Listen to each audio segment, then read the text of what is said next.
What's up, guys? This is Chinese Black with a quick video. So I wanted to do this video because a lot of people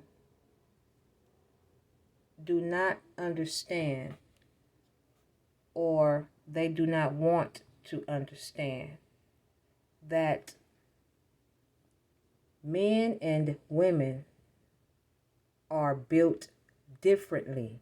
I do not understand why I have to continue to say that when you can go in the next room and see that the characteristics of man and woman is different. Now, you guys know how Chinese Black get down.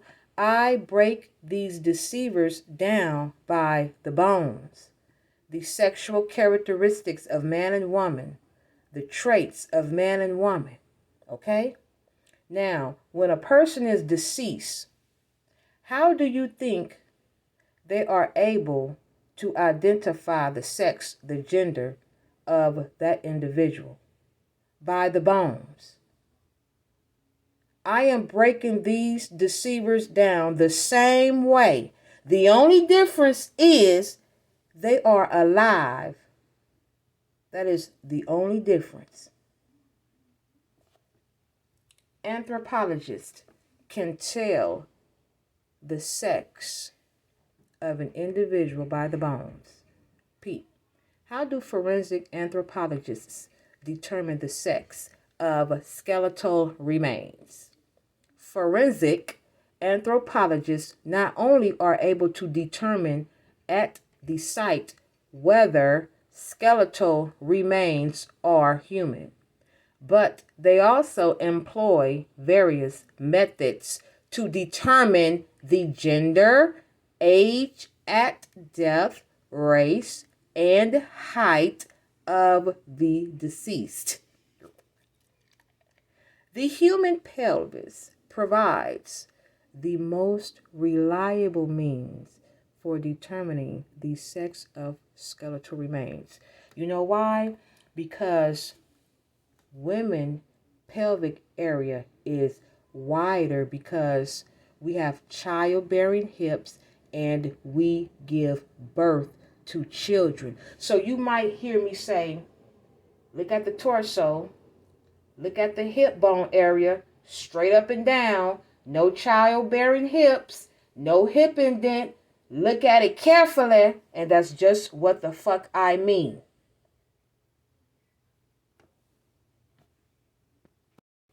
Now, male versus female pelvic area, pelvis, female pelvic area. You see how wide it is? You see right here, what does it say? Wide berth. Wide berth.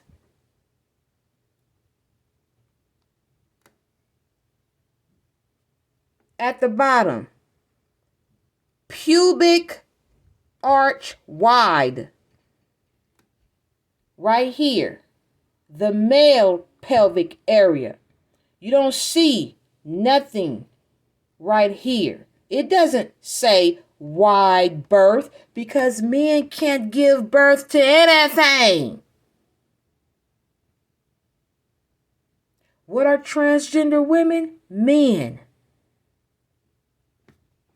Underneath, what does it say? Narrow. So you're gonna always hear blacks say, why doesn't this person have childbearing hips? Because every woman, real woman, must have an arch in the back, the spine. They must have a female Q angle, whether it's small, medium, or large. They must have it.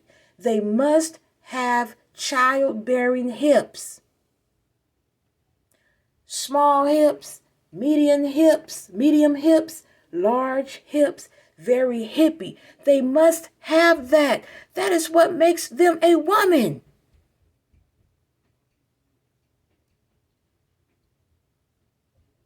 Now, once again, I am doing the same thing that a anthropologist is doing. The only difference is these people are alive. But I am doing the same work. I go by the pelvis. I go by the skull. Those are the sexual characteristics. Those are the traits. That is the difference between male and female. So at this point, you just do not want your fantasy to be ruined. Well, do not come over here because I am going to ruin it with the truth.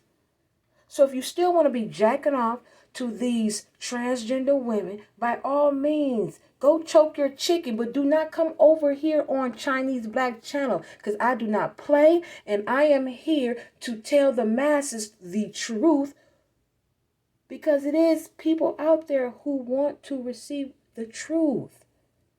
We have been deceived for so long. Hollywood said it's a woman, and we agreed and said, okay, it is a woman.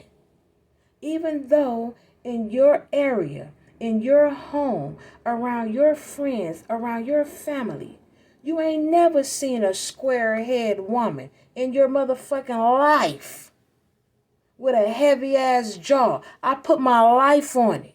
But for some reason, when we're looking at TV and we're looking at that skull, and we can instantly see that that motherfucker is too big, too wide, and too square. But yet, we say it's a woman.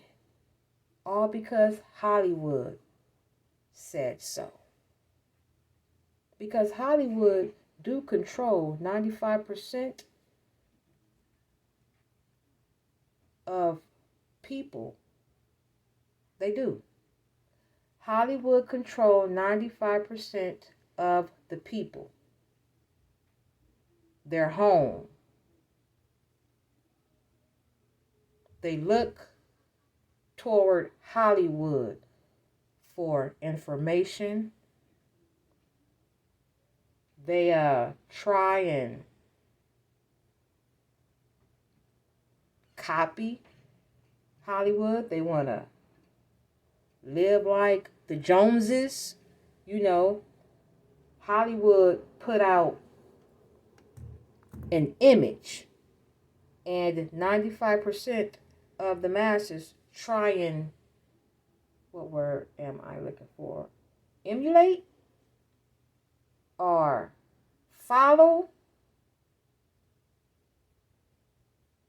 95% of the masses live beyond their means, meaning it's a image they try to put out. So you might go and get a Mercedes Benz, but your income isn't a Mercedes Benz income. It's more like a Pinto income.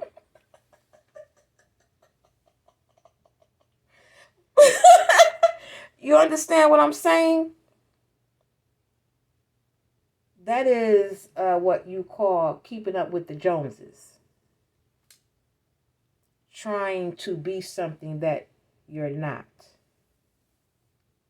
Did that make sense? Okay, let's finish. Okay, let's see.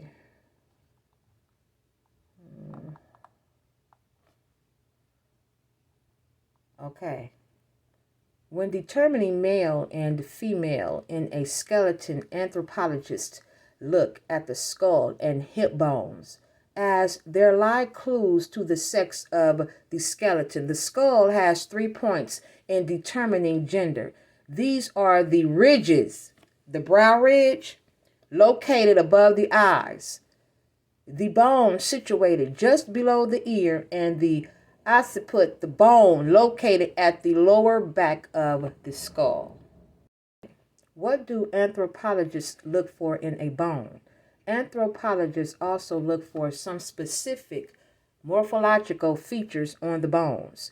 There is subpubic concavity in females, whereas it is absent or minimal in males. There is a sharp ridge down the medial aspect of the ischiopubic ramus in females, which is absent in males. So you see, it is a difference. Damn, my grandson even know that.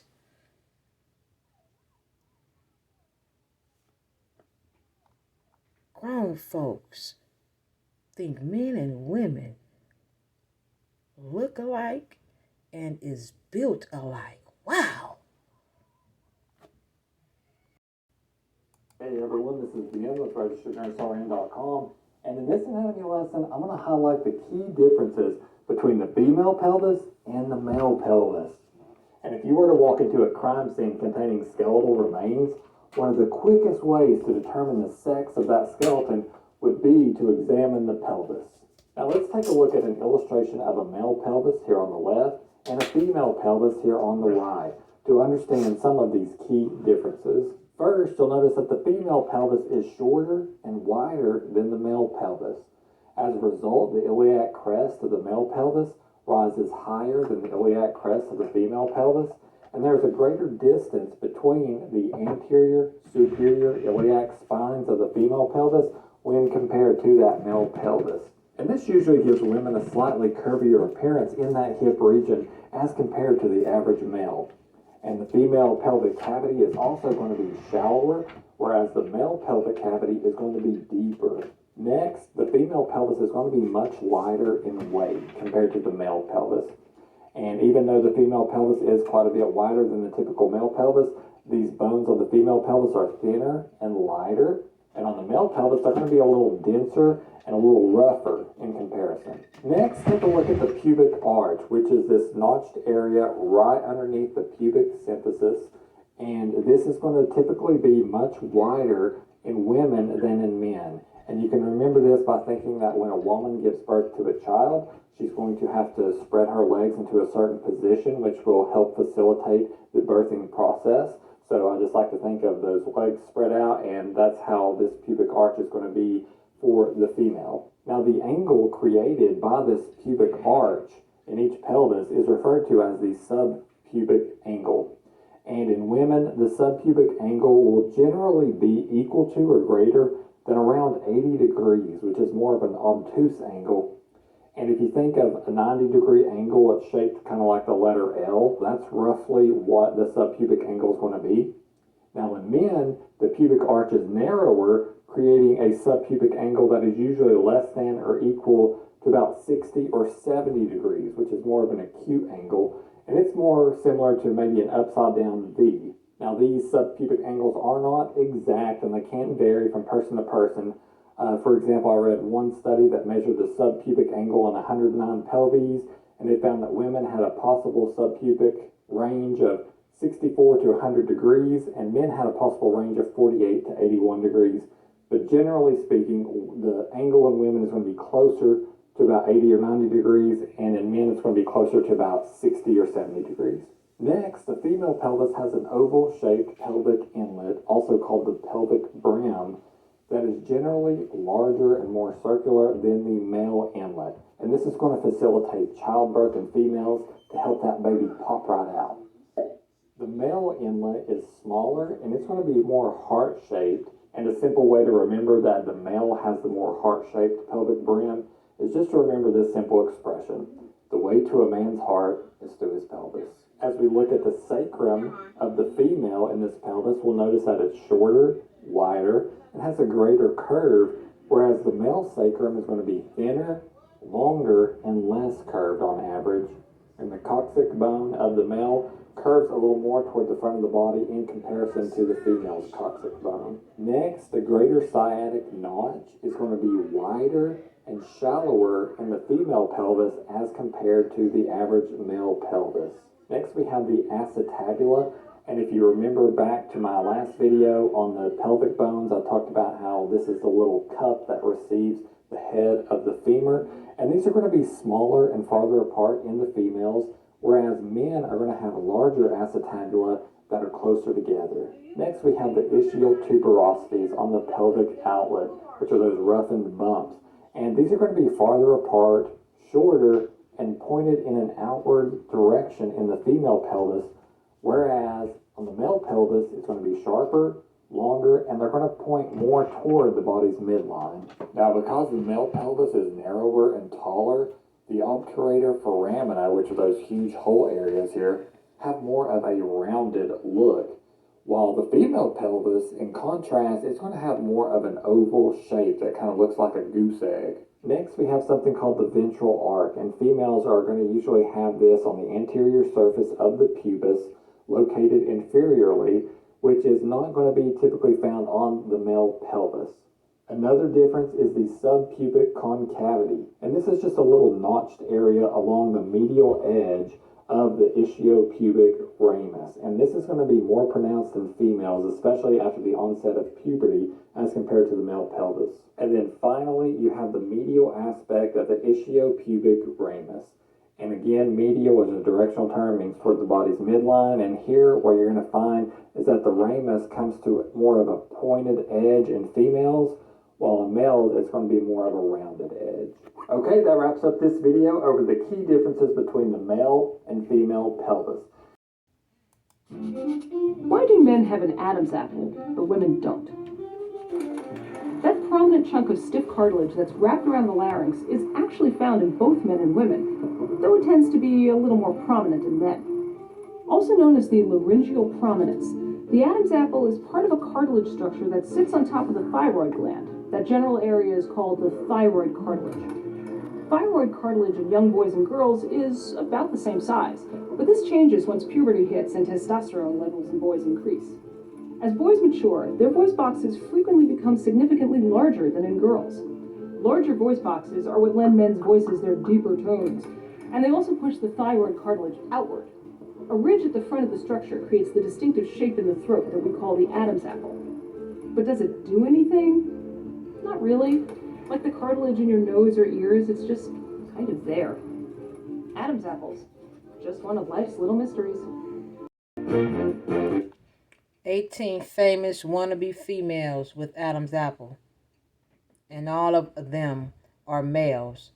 I broke damn near all of them down, the ones that they are showing.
sex differences in the skull. There are no sex differences until puberty. The post-pubertal differences are as follows. The weight of the skull in males is heavier and in females is lighter. The size is larger in males and smaller in females. The capacity is greater in males and it is 10% less than that of males in females. The walls of the skull are thicker in males and thinner in females. Muscular ridges, glabella, superciliary arches, temporal lines, mastoid processes, superior nuchal lines, and external occipital protuberance are more marked in males and less marked in females. The tympanic plate is larger and the margins are more roughened in males, and it is smaller and the margins are less roughened in females. The supraorbital margin is more rounded in males, while it is sharp in females. The forehead is sloping or receding in males. It is vertical in females. Frontal and parietal tubercles are less prominent in males, whereas they are more prominent in females. The vault of the skull is rounded in males, and it is somewhat flattened in females. Contour of the face. In males, it is longer due to greater depth of the jaws. The chin is bigger and projects more forwards. In general, the skull is more rugged due to the muscular markings and processes, and the zygomatic bones are more massive. In females, the facial bones are somewhat smoother, and mandible and maxillae are smaller.